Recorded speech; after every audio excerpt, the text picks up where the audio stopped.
De l'intérieur comme de l'extérieur, nous avons voulu faire cette vidéo parce que nous avons un devoir de vérité envers nos compatriotes en tant que Maliens, en tant que citoyens, en tant qu'activistes, en tant que jeunes déterminés vraiment à nous battre jusqu'au dernier souffle pour que notre pays, le Grand Maliba, ne soit pas divisé.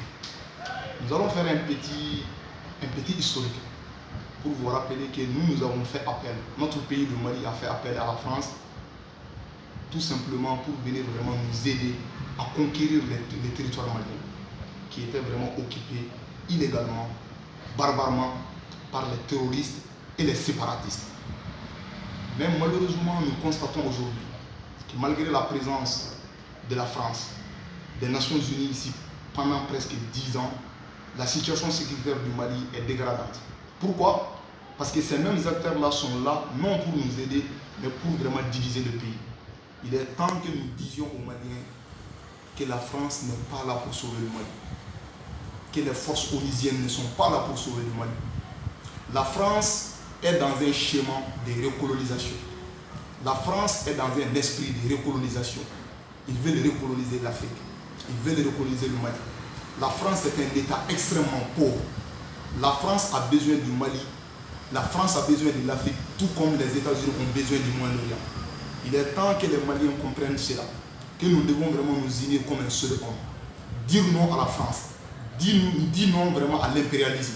Raison pour laquelle nous faisons cette vidéo, pour dire aux gens que la France, aussi longtemps que la France restera au Mali, le Mali sera un pays vraiment où il n'y aura que la guerre.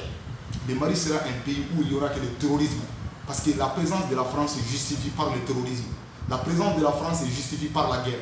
Raison pour laquelle nous demandons vraiment à tous les Maliens de faire un sursaut républicain, de faire un sursaut national, d'organiser des marches, d'organiser des sit-ins, d'organiser des marches pacifiques pour dénoncer la France. Nous devons vraiment faire ça pour notre génération, pour nos enfants, pour nos petits-enfants. Donc ça, c'est notre première vidéo pour vraiment dénoncer, c'est-à-dire les actes de la France. Pour dire également aux autorités maliennes incompétentes, particulièrement pour dire au président de la République, Ibrahim Boubacar Keïta, qui a occupé tous les postes stratégiques du Mali. Il fut ambassadeur, il fut ministre des Affaires étrangères, il fut président de l'Assemblée nationale. Il est actuellement le président de la République du Mali.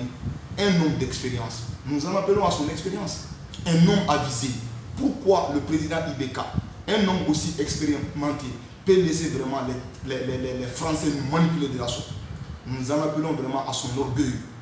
S'il est vraiment fils de Mandé, s'il est vraiment le digne fils de Soundiata Keïta, il doit dire non à ça.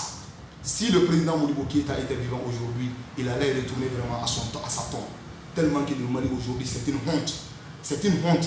On a fait déplacer le problème du Nord, le problème de Kidal, pour vraiment attirer l'attention des Maliens vers le centre. On nous fait croire qu'il y a un conflit intercommunautaire entre les Dogons et les Peuls. Mais c'est faux. Il n'y a jamais eu de problème entre les Dogons et les Peuls tout au long de l'histoire. Les Dogons marient les Peuls, les Peuls marient les Dogons. Ce sont des voisins, ce sont des cousins. Mais aujourd'hui, on veut vraiment tromper notre intelligence. On veut vraiment tromper notre vigilance. Il est temps que les Maliens vraiment arrêtent vraiment de courir derrière vraiment l'argent du cocotte. Nous devons vraiment voir plus loin que le bout de notre nœud. Nous devons dire non à la France. Nous devons dire non à l'impérialisme, à la présence étrangère, à la présence de la force étrangère dans notre pays. Le Mali est un grand pays. Nous sommes les dignes fils de Soundiata Keïta, de Firkoun, de Babemba, de Soni Albert. Tout ça, ce sont des grands hommes.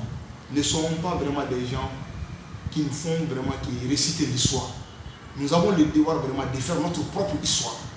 Nous devons nous battre comme un seul homme.